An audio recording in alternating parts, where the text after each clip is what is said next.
Hello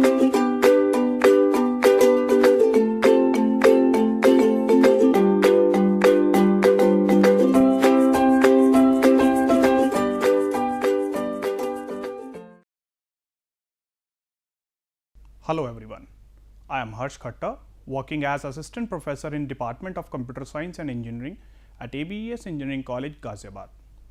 In last class, we have seen about the basic concepts of memory and memory hierarchy.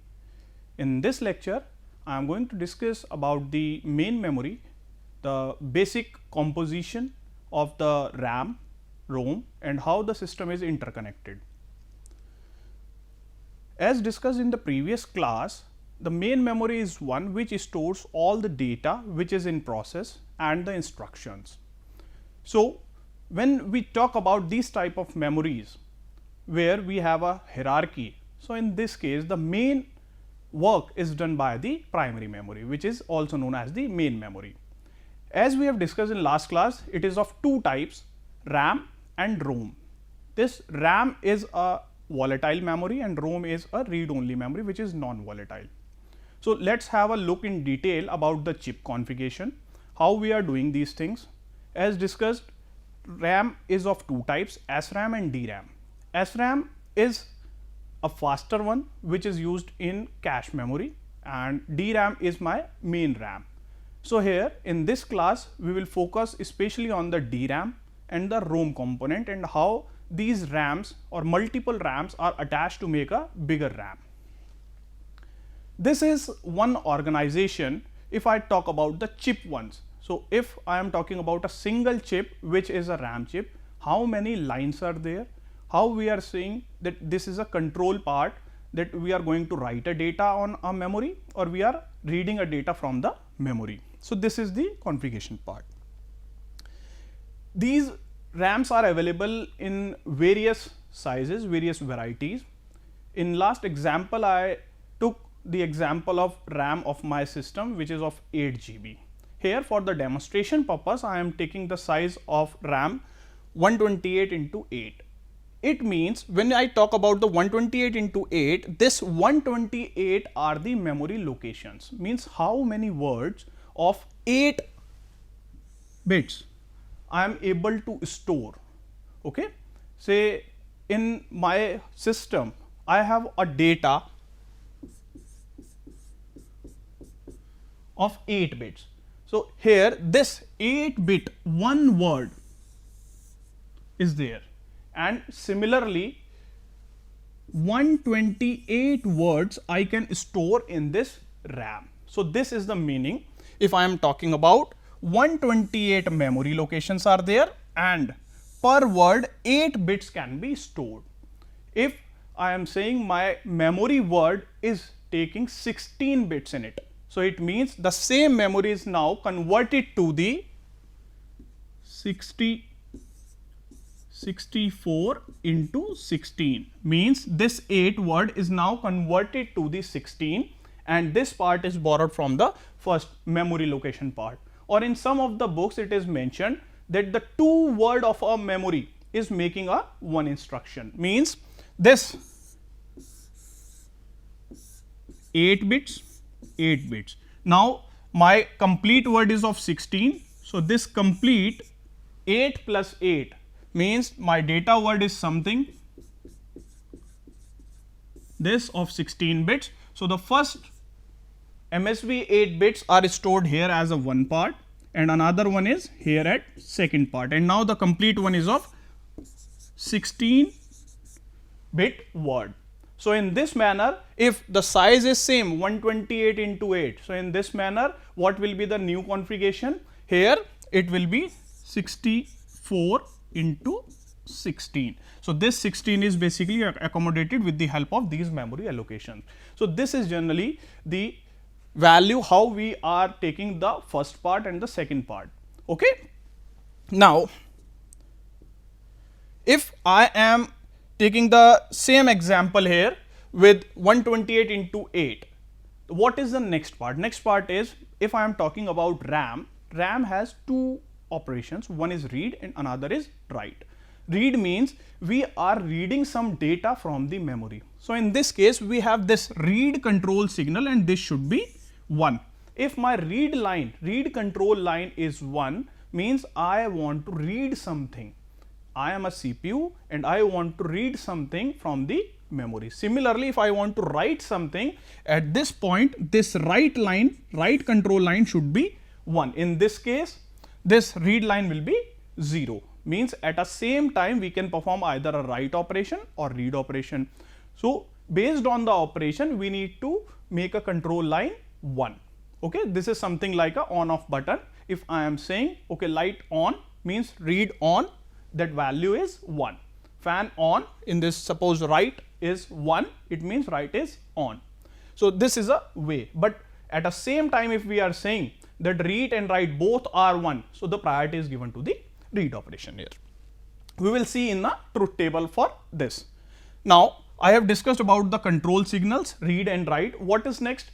At which memory location you want to write the data, or at which memory location you have a data and you want to fetch that data for the processing purpose. So this is basically the location address. As I have taken an example, in my memory there are 128 addresses starting from 0. So here the address scheme starts from 0, and if I count one by one, 0 till 127. So the last index is 127. So in total, including 0, we have 128 memory locations, and each location is capable to store 8 bits of data, which is 1 word. This one. So this is my word size. So in this case, if I am taking this example of 128, so how many bits are required to represent this 127 address, starting from 0 to 127. So this is equivalent to 2 raised to the power 7. 2 raised to the power 7 is 128, starting from 0 till 127. So here these 7 are basically the number of address lines or the number of bits required to represent the addresses from this address is 0 0 0 0 0 0 0, 7 zeros, and the last address is 1 1 1 1 1 1 1. So 7 ones are there. So that's why the 7-bit representation is required for this. So in this case, it is mentioned AD, address lines are 7. 7 address lines, 2 control lines, one is basically for the read, another one is for the write. Now this is a RAM configuration. As we know, in our laptops we have 2 or 4 RAM chips, means we can extend our RAMs by using a external RAM in this, and we are placing it on another RAM slot. Similarly, if I have 4 RAMs or 2 RAMs of same configuration, so which RAM I want to select? Means this is my RAM 1, and suppose this is another RAM 2, and yes, obviously I can store the data here as well as on this RAM. Now I have 2 RAMs.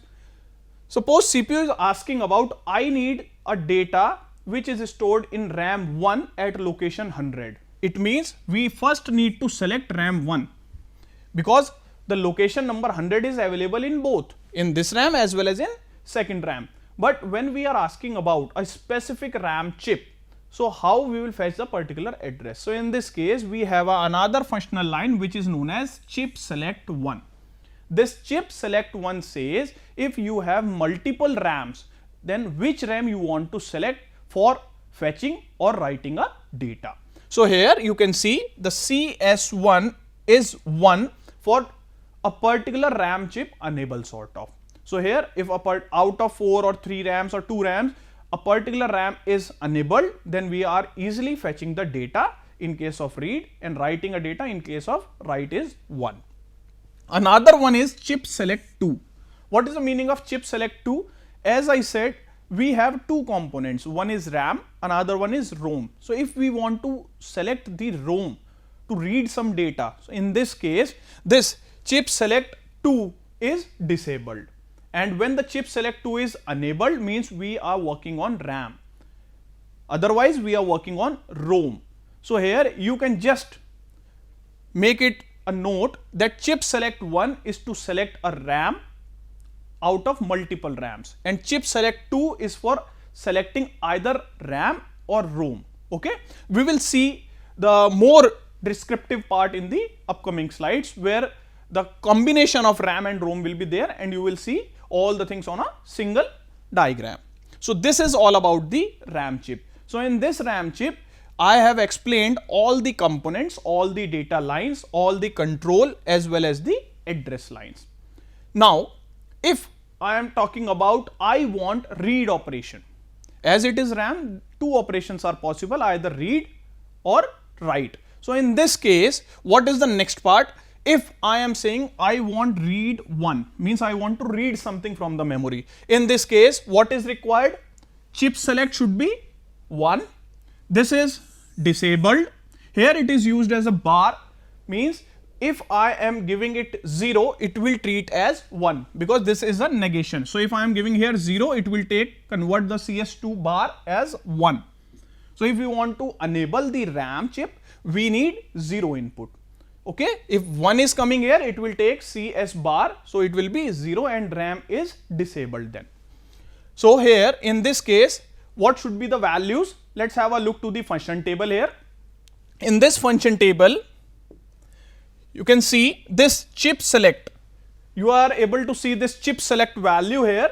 Here we have some combinations. So what are the fruitful ones? Means two operations are possible. Either we can say write or read. So in this case, if there is any other combination, then your RAM won't work.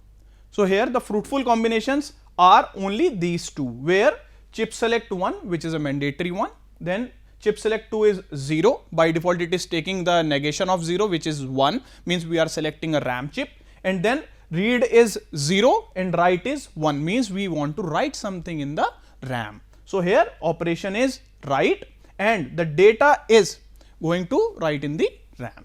What is the next operation? Next operation is read 1. For read, our chip select 1, we are selecting a particular RAM where we want to fetch the data. Then the next is the chip select 2. Next one, read. So as I said, if my read is 1 and write is 0, it will treat it as a read, and if both are 1, then the priority is given to the read operation first. So that's why the don't care is used in this case. Otherwise you can extend the table by using 0 and 1, and in both the cases it will perform the read operation. So this is all about the RAM chip configuration, where we have the control lines read and write, address lines 7. This 7 is because of this configuration. If I am changing the configuration to 256 into 8, so this 256 is equivalent to 2 raised to the power 8. So here these address lines required are 8. So similarly you can do the calculations as per the question. Okay, so this is all about the RAM chip. Now if I compare the ROM chip with this, so we know that the ROM is read only memory. So what the functions are there in the ROM chip? In ROM chip, this write function is not possible, so this will be removed, and here only read operation can be performed. So it is not required to put these control lines. If your ROM is enabled, means we want to read something, so it is not required to use the control lines. Let's have a look to the ROM configuration. Here you can see these control lines are absent because write operation is not possible, and by default we have only one operation. If my chip, ROM chip, is enabled, it means I want to read something from the ROM. Now take another example, a different configuration to understand the address lines. Here the configuration which is mentioned in the ROM diagram is 512 into 8. What it means?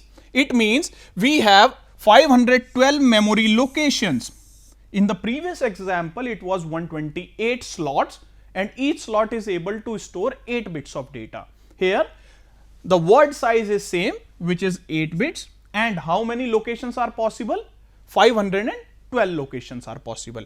Similarly, if I am saying the size of my ROM is 1024, so 1024 is equivalent to 2 raised to the power 10. So 10 address lines are required. Here the value is 512, means 9 address lines are required. 9 bits are sufficient to use the value which is under the address 0 to 511, because 512 addresses are there, and when the starting address is 0, so the ending address is 511. Rest all things are explained. So if we have the multiple ROMs, then we can select a particular ROM with the help of chip select 1, and chip select 2 is for bifurcation between the ROM and RAM diagram. And we have the data read operation is there. So the data is carried out in form of 8 bits. If the value is here is 16, so the 16 data lines are required, one data line for 1 bit of data. So this is all about the ROM chip. Similarly, we can make a formulation table here, a function table where we don't have the multiple operations, so function table is not as such required. Now, what is next? When we talk about the RAM architecture, ROM architecture, that is done, and the basics are already covered, that what are the material which is used. So here the semiconductor memories are used, and we are using some transistors, capacitor for making these RAM chips and ROM chips. Now, when we talk about the multiple RAMs, multiple ROMs are attached or bind to fulfill a particular set of operations. So in this case, the mapping is required, the mapping between the ROM chips and the RAM chips. So here we can say this memory address map is basically important to show the address locations. If I am talking about a single RAM chip, so it is carrying starting address from 0 till the n minus 1, if n is the number of slots. So here 512 slots are there, so the last address is 511. If I am adding multiple RAMs in this, RAM 2, RAM 3, RAM 4, so in this case multiple RAMs are there. So what will be the address scheme? How we will fetch the data from the second, third and other RAMs? So in this case we need a proper binding and a address mapping. Here we need to first thing is to identify the RAM chip. Either we are talking about the first RAM, second, third, fourth, and then the address location. So this is a requirement of memory address mapping. Here, if I am talking about an example which is saying, assume a computer system needs 512 bytes of RAM and 512 bytes of ROM. And what we have with us? We have a 128 byte of RAM and 512 byte of ROM. So in this case, we can say this is our desirable part. This is ROM and RAM, and what we have with us, we have multiple 128 bytes of RAM chip and 512 bytes of ROM chip. So in this case, how many chips are required? How many lines are required? So as I said, if we have 128 bytes of RAM, so in this case 128 memory locations are there. For 128 memory locations, 7 address lines are used. And similarly, when we talk about the 512 bytes of data, so here we have 512 words, and each address will carry the 9 address lines. So in this case, if I want to make a bigger RAM of 512 bytes and we have in hand 128 bytes, so if I divide this value, so the answer is 4. So here 4 chips are required if I am taking this same configuration, means 4 RAM chips of 128 bytes are required to make 512 bytes of RAM. And here we have 112 bytes of ROM chip, so that is the desired one. Here we have a 512 bytes of ROM chip. So in this case, it is mentioned that we can say that we have this 512 bits of data. Yes. So here how many chips are required? So we need the 4 RAM chips and 1 ROM chip is required. So this is our step number 1, which says that how many RAM and ROM chips are required. What is the next step? Now the address mapping. So let's have a look to the address mapping part. This is the address mapping. Don't get complicated here. It is a very simple one. As I said, in one RAM chip, 7 address lines are there. So if I am using 4 RAM chips, so 7 lines are common, 128 locations are common. So that's why I am taking it as a don't care part. Means for RAM number 1, this is my RAM number 1. So these are the addresses from all 0 to all 1, means 0 to 127. Similarly, the same address scheme is for RAM 2, RAM 3, RAM 4. Okay. So this is all about the RAM. Now focus only on that 1 to 7 address lines. What is next? ROM. What is the size of ROM which we have? 512. 512 means 9 address lines are required. So here for 9 address lines I have taken it as from 00 all zeros to all 1. So these are the 9 address lines. Now what was the control signal I told in the previous slide to select a particular RAM if we have multiple RAMs? It was chip select 1. So here chip select 1 is 1 if we want to select a particular RAM. In this case we have 4 RAMs. So how many configurations, bit configurations are required? If I talk about the 4 combinations, minimum 2 bits are required. So here these are the combinations 00, 01, 10 and 11. So these 2 bits make the 4 combination, and these 4 combinations to be used to select a particular RAM chip. For example, if I am taking this chip set, this will be work as my chip select 1. So if my 8th and 9th line means the next one is 00, it means I want to work on the RAM 1. 01 RAM 2, 10 RAM 3 and 11 for RAM number 4. If we have 8 RAMs in this, so for 8, 2 raised to the power 3 is 8. So here 3 bits are required. So the configuration starts from 0000 to 111. Okay. Suppose I am saying we need 6 RAMs only. So for 6 we need to make it in a whole value. So here the 3 bits are required, and 110 and 111 are reserved for the future one. Okay. So this is a meaning of this chip select 1. Now for chip select 2, which recognize among the RAM or ROM. So here these are the values. If I am passing here this chip select 2 is 0, it means it will invert and convert to the 1. So my RAM is selected. If the value is 1, then the ROM is selected. So this is all about the address mapping table. So in this case you can see we have the bus lines used here, and chip select 1 says 8th and 9th line. Let's have a look to a diagram for this. This is a diagram. The same table is now represented in a form of this configuration part, where I am using RAM 1, RAM 2, RAM 3, RAM 4 of same size 128 into 8 and a ROM of 512 into 8. Now the same configuration is used in such a manner that we have this 8 or 9 line. Here 2 bits are used. So in this case a decoder is placed here, and this decoder is giving the value. So how much, what is the size of this decoder? 2 are the inputs, so the 4 output lines are there, and these 4 output lines work as a enable one here. So decoder is placed on 8 and 9 line, which is chip select 1, and in this case the 4 output lines are there. This is 00, this is 01, then 10 and 11. So this 00 actives a particular RAM 1, and now the RAM 1 is active. You can just pass the address. Address is in 7 lines, as it is mentioned 128 into 8. Similarly RAM 2, if for RAM 2 CS1 value is 01, means these 2 lines are 0, 1. 9 line is 0, 8 line is 1. So in this case this particular chip is selected. Now what you want to perform, read operation or write operation? If your read line is 1, means you want to read something. So at particular location this 7 lines basically says the address. Suppose the address in decimal is 100.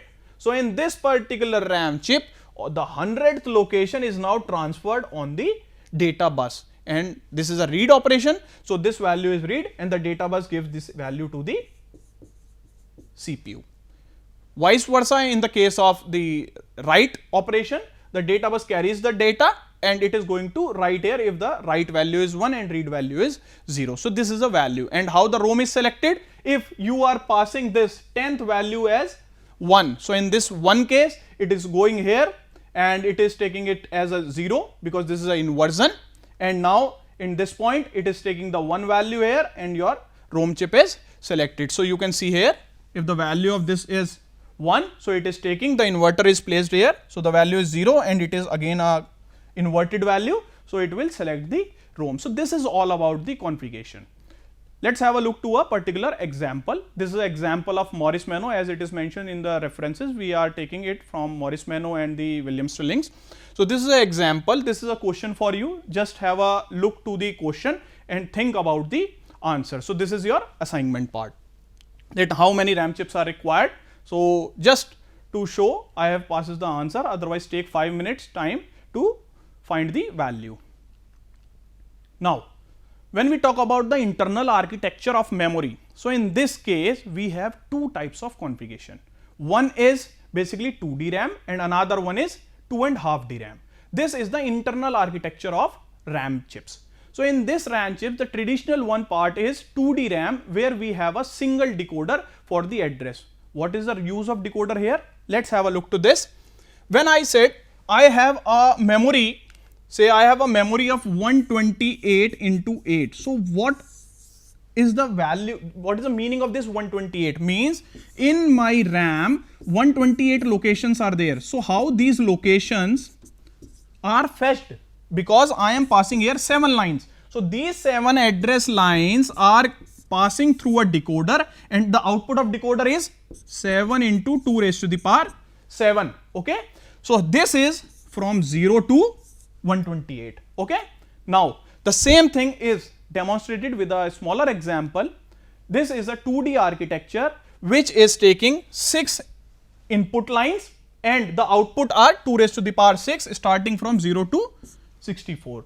And in this manner, if my input address is 000000, then this value is complete 0. So in this case, this value is active and you will fetch the data here.